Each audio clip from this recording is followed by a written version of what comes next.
Good afternoon, everybody. I am back for Whangdoodles. We are on part 3, chapter 1 now. We left off on part 2, chapter 8. We're heading into part 3, which is titled Conquest. So let's get started. The professor and the children discovered that the other side of the mountain descended into a series of gentle rolling hills. Streams and waterfalls poured forth, splashing, leaping, and gurgling down the slopes to join the golden river. The grass was lush and thick, of a sparkling aquamarine blue. Ben noticed a mass of plum-colored trees in the distance. "What are they?" he pointed. "I'm not sure," replied the professor, "but if my sense of direction is right, that's the forest of the tree squeaks. I would say that right now we are in the heart of Whangdoodle land." The wiffle bird flew around them and landed in a tree. She fluffed out her beautiful feathers. "Easy does it," she said. The professor looked around. "Let's take the wiffle bird's advice. This seems a good place to rest for a while. There's lots of shade, and I don't think we'll be spotted here." "You know, I'm hungry," said Lindy. "I haven't had anything to eat for ages." "Yeah, I'm starved," said Tom. The professor reached into the low branches of a strange-looking tree. "That's easily put right." He pulled down a soft fruit that resembled a large maroon pineapple. Lindy bit into it. "That's fabulous. What kind of tree is that?" "It's a fruit of the month tree," replied the professor. "You mean each month it grows a different kind of fruit?" asked Tom. "My first trip to Whangdoodle Land, the trees were growing tangeringos. A few months ago, it was passionanas." The professor plucked one for himself and took a bite. This month, it's razapple." "Have some," he said to the boys. "It'll do you good." They ate their fill of the delicious fruit, then relaxed in the shade of the tree. The professor said, "You know, I've been thinking it might be wise to stay here for the night. It's getting dark, and it will be difficult finding our way back." The children loved the idea of camping out in Whangdoodle Land. The boys rolled up their jackets and used them for pillows. Lindy covered herself with her cape and rested her head in the professor's lap. They watched a pale, translucent moon rise in an emerald green sky. White, brilliant stars sparkled overhead. The Whangdoodle's palace gleamed in the night like a huge chandelier. Lindy said wistfully, "I wish we were up there looking down here instead of the other way around." "So do I, Lindy. Oh, so do I." The professor's voice was full of longing. Ben pushed himself up on an elbow. "Professor, how close have you come to seeing the Whangdoodle? I mean, before you met us." The professor reflected for a moment. "I only came close enough to know that he was there, Ben. Of course, I talked to the proc a lot, and I met our good friend, the wiffle bird." He looked at her perched in the tree close to Tom. She appeared to be fast asleep, although it was hard to tell. "I never really got much beyond the Gambit region," he continued. "I discovered that it wasn't possible for me to reach the Whangdoodle by myself. I needed youthful minds to help me." He smiled. "That's why I was so thrilled when you came to my door at Halloween, for I had almost given up hope." "It was kind of a miracle, wasn't it?" said Lindy sleepily. "Well, I'd call it more of an opportunity," said the professor. "Miracles, contrary to popular belief, do not just happen. A miracle is the achievement of the impossible, and it is only when we put aside our greed, anger, pride, and prejudice so that our minds are open and ready to accept it that a miracle can occur." The Whangdoodle managed to think and do the right things, and look at the miracle he brought about for himself and his friends. "He surely must have tried hard," said Tom thoughtfully. "Do you suppose we will ever get to meet him?" "If you want to badly enough, the chances are it will happen. Actually, I've been doing some thinking. Since we've come this far, how would you feel about making one last all-out attempt to reach the Whangdoodle? If we're careful and lucky, we might reach the palace before the proc has any idea we're in the vicinity." "How do you know the Whangdoodle will let us even if we do reach the palace?" asked Ben. "I don't, but I have a feeling the closer we're able to get, the more regard he will have for our determination." "Let's do it," said Tom enthusiastically. "We haven't got that much farther to go, have we?" "I don't believe so." "Please, Professor," said Ben. "Let's give it one more try." Lindy was nearly asleep, but she managed to murmur, "Yes, please." The professor smiled and opened his plastic umbrella with the yellow butterflies. "I guess it's settled then. Tomorrow we'll make an early start. I'd suggest we get some rest now." He pushed the umbrella handle into the soft earth, and it made a perfect shelter from the gentle night breeze that was blowing across the hills. He stroked Lindy's hair and talked quietly in the darkness about the stars and constellations. He told them about the furry little creatures called flukes and how when the Whangdoodle first left the human world, they had hidden away in a pair of his old slippers. When they were finally discovered, it was too late to send them back. Lulled by his soft voice, the children pulled their scrappy caps down over their eyes and fell into an easy and comfortable sleep. The professor woke them early. It was barely light and the sun had yet to show itself. Pockets of mist lay among the vivid blue hills. He said quietly, "It is imperative that we get through the forest of the tree squeaks before they wake up. If they see us, they'll warn the proc. Let's go. Keep very quiet." He led the way down the hill, and the wiffle bird flew onto Tom's shoulder. "Professor," whispered Ben, "there's a road just over there." The professor nodded. "Probably the main highway. What a bit of luck." The sky was beginning to redden. The professor quickened his pace. They reached the road and discovered that it was made of shell-pink flowers clustered so tightly together that they were like a carpet. A signpost stood on a grassy bank. One arm pointed to the trees and read, "To the forest of the tree squeaks." Another arm below pointed in the same direction. It read, "To the palace." "Not long now," the professor murmured happily. "Let's take off our shoes. We'll make less noise." The road was cool and springy beneath their feet. Tom noticed some white star-shaped blossoms growing in a hedge with huge berries hanging beneath them. He tugged the professor's sleeve and asked if he could eat some. The professor picked a berry and tasted it. "Delicious," he pronounced. "Shut your mouth," muttered the wiffle bird. "Why did she say that?" asked Lindy. "She's saying we really must be quiet," whispered the professor, and he handed Tom a fistful of berries. "Yes, but does she have to be so rude about it?" Lindy picked one of the berries and popped it into her mouth. By the time they reached the entrance to the forest, everyone had eaten a scrumptious breakfast. Their first impression of the forest was that it was dark and gloomy, but as their eyes adjusted to the light, they saw that it was unusually colorful. The plum-colored trees had brown, gnarled trunks. Most of them were embraced by a vivid pink ivy growing and twining around the tall columns and twisted limbs. Garlands of honeycream flowers hung from the branches, linking one tree to another. The floor was mossy and bedded with ferns the color of amethyst. Huge pearl white and crimson orchids grew at the side of the road, which pointed straight as an arrow into the dark interior. Then they saw the eyes.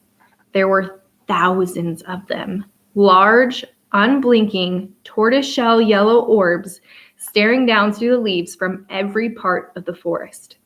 It was such a chilling sight that the professor and the children came to a complete halt. Gradually, they were able to discern the bodies of the tree squeaks, which were hanging upside down by their tails from every tree. They were like little russet-colored monkeys with wings folded at their sides. Lindy took the professor's hand. "Are they awake or asleep?" she whispered. "Asleep, I think. They have a strange characteristic of being able to sleep with their eyes open. Come on." They moved forward again, clutching their shoes in their hands. The forest was full of soft rustling sounds and an occasional tiny squeak. The professor and Lindy led the way with Ben and Tom and the wiffle bird bringing up the rear. Suddenly, Ben startled everyone by giving a clear, loud hiccup. He dropped his shoes and clapped a hand across his mouth. The professor spun around. Ben's eyes were wide with horror. His shoulders heaved as he hiccuped again. The wiffle bird nervously fluffed out her feathers. "Shut your mouth," she mumbled. "Shh," hissed the professor. Everyone looked up at the tree squeaks. They had not moved. The professor picked up Ben's shoes and motioned to the children to follow him. They had only gone a few more paces when Lindy made a high, squeaky sound like a mouse with a bad attack of the sneezes. She looked panic-stricken and started to apologize, but all that came out was another squeaking, "Oh, Professor, what shall do?" She could not stop. The professor hurriedly pulled out his big spotted handkerchief.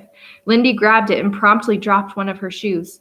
Everyone tried to do something at once. Lindy stuffed the handkerchief into her mouth. Ben bent to pick up Lindy's shoe, still keeping one hand across his mouth. The professor caught his umbrella handle in his pocket, and Tom suddenly gave such a loud hit that the surprised wiffle bird took off. The professor dived for her and caught her just as she was flying past him.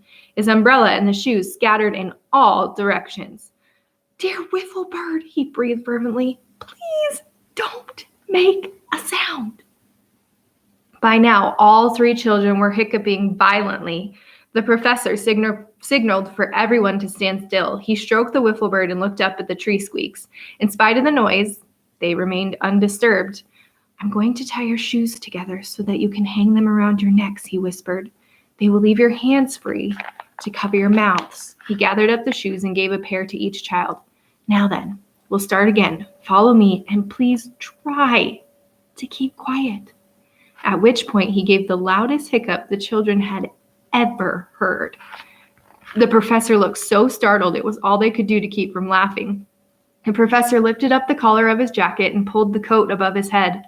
Muffled sounds came from beneath it as he struggled to stem the attack. The children waited, twitching and shaking, trying desperately to rid themselves of their own fearful spasms. Presently, the professor emerged from beneath his coat, his face beet red. He gasped, We should never have eaten those berries. Take a deep breath in. Hold it as long as you can. The children did as they were told until they thought their lungs would burst. Then they carefully exhaled. To their surprise, the hiccups seemed to have gone. They all looked at each other. Everything was silent again. Not a sound, not a single peep came from any of them. They smiled with relief. Everybody okay now? The professor whispered. They nodded. Right, let's get out of here. They moved off. Without warning, each one of them let forth an explosive, unguarded hic at exactly the same moment. The noise was so loud that it seemed to split the forest wide open. The result was disastrous. Every tree squeak rose up into the air, squealing, squawking, and screeching, and the entire place rang and throbbed with the terrible sound. Lindy screamed. Tom covered his ears. The Whifflebird cried, Mayday! And the professor grumbled, Fiddlesticks! Fiddlesticks! Ben watched the black cloud of tree squeaks swirling above him. To his amazement, he realized they were screaming, People! People! People! People! As loud as they could. The Proc and every other creature in the land could not fail to hear such a warning. The Whifflebird's voice cut through the frightful din. Cheer up! She squawked. Well, that's a stupid thing to say, shouted Ben angrily. The professor hugged Lindy close because she was sobbing with fright.